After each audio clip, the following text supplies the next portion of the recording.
Cape Verde football পরাশক্তি ও সাবেক বিশ্ব champion Spain এবং উরুগুয়েকে 2026 বিশ্বকাপে রুখে দিয়ে ম্যাচ ড্র করে পুরো ফুটবল বিশ্বকে তাক লাগিয়ে দেওয়া এক রহস্যময় ছোট্ট দেশ।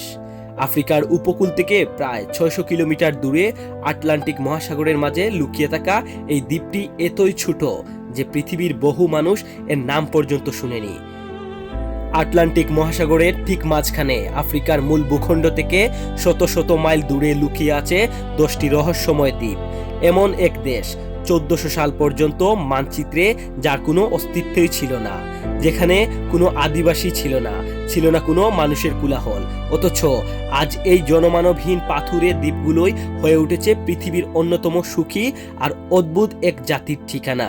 কিন্তু কিভাবে জনহীন এক মরুভূমি আজ পৃথিবীর বুকে এক টুকরো স্বর্গ। আজ আমরা জানবো এমন এক দেশের গল্প যার ইতিহাস শুনলে আপনার গায়ের পশম দাঁড়িয়ে যাবে। স্বাগতম আপনাকে কেপ ভার্দের রহস্যময় দুনিয়াতে। ইতিহাসের পাতা উল্টালে দেখা যায় 1456 সালে পর্তুগিজ নাবিকরা যখন প্রথম এই দ্বীপে পা রাখে, তখন এখানে চারপাশে ছিল একদম শুনশান। কোনো মানুষ তো দূর, বড় কোনো পশু পাখিও ছিল না। পর্তুগিজরা এই দ্বীপপুঞ্জের নাম দেয় কাপু ভের্দি, যার বাংলা অর্থ সবুজ অন্তরীপ।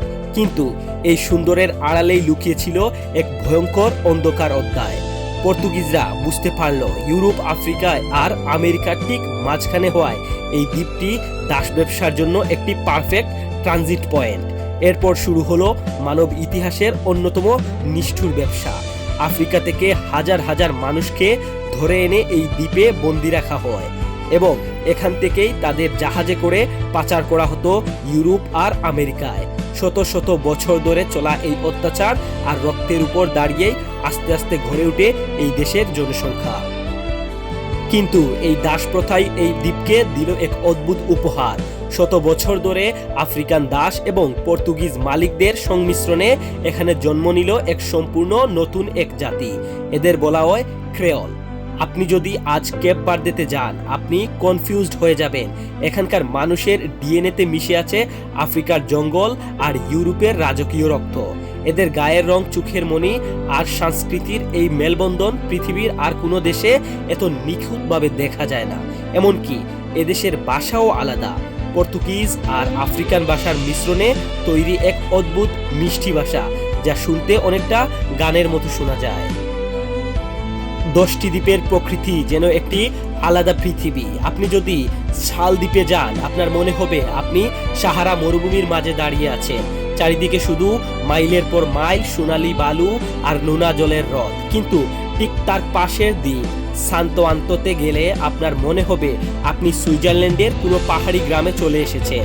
উর্বর উপত্যকা, মেঘে ঢাকা পাহাড় আর পাইন বন, প্রকৃতি যেন তার সব রূপ এই ছোট্ট দেশটার উপর ঢেলে দিয়েছে। আর সবচেয়ে বড় আকর্ষণ হলো পিকো দে ফোগো, একটি বিশাল সক্রিয় আগ্নেয়গিরি যার কালো লাভা মাটির উপরই তৈরি হয়েছে আস্ত একটা গ্রাম। সেখানকার মানুষ আগ্নেয়গিরির ঠিক কূলেই বসবাস করে। কিন্তু অবাক করা বিষয় হলো দেশটিতে কোনো স্থায়ী নদী নেই, তবু আধুনিক প্রযুক্তি ব্যবহার করে তারা পানি সংকট মোকাবেলা করছে। এখন অনেক এলাকায় সমুদ্রের পানি বিশুদ্ধ করে পানীয় জল তৈরি করা হয়। দেশটির অর্থনীতির সবচেয়ে বড় ভরসা হলো পর্যটন। প্রতি বছর লাখ লাখ পর্যটক এখানে ঘুরতে আসে। অনেক সময় পর্যটকদের সংখ্যা দেশের মোট জনসংখ্যার কাছাকাছি পৌঁছে যায়। সুন্দর সমুদ্র সৈকত, আগ্নেয়গিরি, পাহাড় আর মনোরম আবহাওয়া কেপ ভার্দে থেকে পর্যটকদের কাছে জনপ্রিয় করে তুলেছে।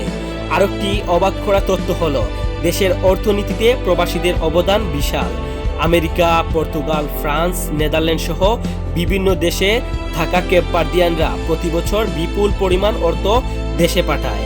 অনেক অর্থনীতিবিদ মনে করে থাকেন এই প্রবাসী আয় দেশটির উন্নয়নের অন্যতম প্রধান কারণ। তবে কেপ ভার্দের সবচেয়ে বড় শক্তি তেল, গ্যাস বা খনিজ সম্পদ নয়। তাদের সবচেয়ে বড় শক্তি হলো শিক্ষা এবং রাজনৈতিক স্থিতিশীলতা। আর এই কারণেই প্রাকৃতিক সম্পদের দারিদ্র্য হওয়া সত্ত্বেও দেশটির আফ্রিকার অনেক দেশের চেয়ে উন্নত জীবনযাত্রা গড়ে তুলতে পেরেছে। কিন্তু প্রশ্ন হলো, যে দেশে কোনো প্রাকৃতিক সম্পদ নেই, যে দেশের মানুষের আসলে কতটা ভালো জীবনযাপন করে, ধর্ম কি, অপরাধ কতটা, মেয়েদের স্বাধীনতা কেমন, আর বাংলাদেশিদের জন্য সেখানে কোনো সুযোগ আছে কি, চলুন সেই বিষয়গুলো এখন একটু পর্যবেক্ষণ করা যায়। মোট জনসংখ্যা হচ্ছে মাত্র 6 লাখ, অর্থাৎ বাংলাদেশের যে কোনো জেলার জনসংখ্যার চেয়েও কেপ ভার্দের জনসংখ্যা অনেক কম। আফ্রিকার অনেক দেশের তুলনায় এই দেশটি অনেক ভালো, তবে ধর্মের দিক থেকে দেশটির 90% মানুষ খ্রিস্টান, তবে ধর্মীয় সহনশীলতার জন্য দেশটি বেশ পরিচিত। বিভিন্ন ধর্ম এবং সংস্কৃতি এখানে তুলনামূলক শান্তিপূর্ণভাবে বসবাস করে। আরেকটি অবাক করা বিষয় হলো, আফ্রিকার অনেক দেশের তুলনায় এখানে নারীদের স্বাধীনতা অনেক বেশি। মেয়েরা শিক্ষা, চাকরি, ব্যবসা বাণিজ্য এবং রাজনীতিতে সক্রিয়ভাবে অংশগ্রহণ করে। একজন পর্যটক হিসেবে আপনি খুব সহজেই একা চলাফেরা এবং নারীদের দেখতে পাবেন। নিরাপত্তার দিক থেকে কেপ ভার্দের আফ্রিকার অন্যতম ভালো দেশ হিসেবে পরিচিত। ইতিহাসের চরম ক্ষত, দাসত্বের শিকল আর প্রকৃতির রুক্ষতা পার করে কেপ ভার্দে আজ আফ্রিকার অন্যতম শান্ত, গণতান্ত্রিক এবং নিরাপদ একটি দেশ। আটলান্টিকের বুকে লুকিয়ে থাকা এই ছোট্ট স্বর্গটি প্রমাণ করে মানুষ চাইলে শূন্য থেকেও সুন্দর কিছু সৃষ্টি করতে পারে। কেপ ভার্দের এই অবিশ্বাস্য রূপান্তর আর তাদের সংস্কৃতির আপনার কেমন লাগলো? আপনি কি কখনো এই দ্বীপে যেতে চাইবেন? কমেন্ট করে আপনার মতামত আমাদেরকে জানান। ভিডিওটি ভালো লাগলে লাইক এবং চ্যানেলটি সাবস্ক্রাইব করে রাখুন।